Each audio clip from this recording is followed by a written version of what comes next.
when we first caught sight of you, the seed of this creeper of our hopes, known as Bhav, it was created by your Aravinda nature, because they call him Aravinda Netram.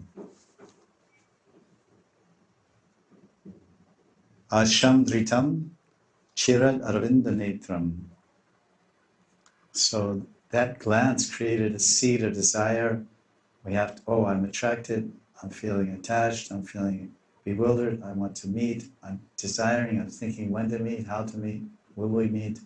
So all these things that go into the subsequent experiences of Purva Rag, or the falling in love. So this creeper of our hopes, known as Bhav, was created by your lotus-like eyes and entered through the opening of our eyes to become planted in the field of our hearts. In other words, Krishna glanced. It almost sounds like creation. You read in the third canto about quote-unquote creation, or let's say manifestation of the material world. And Vishnu glances at creation, and his glance is Lord Shiva, because Vishnu doesn't contact the modes of nature.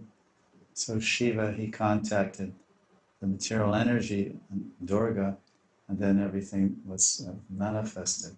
So the glance of Vishnu carried the seed of creation. The seed of creation is represented by Shiva, and he placed the seed of creation in the womb of Pradhan.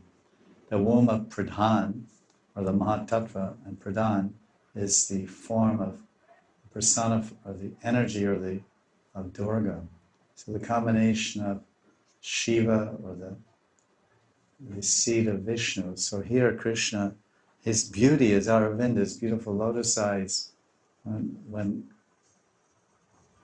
he looked at the gopis and they saw him, then from his eyes a seed emanated from his heart. It was the seed of love, the seed of bhakti. And like a seed, it must be put in the ground to grow properly.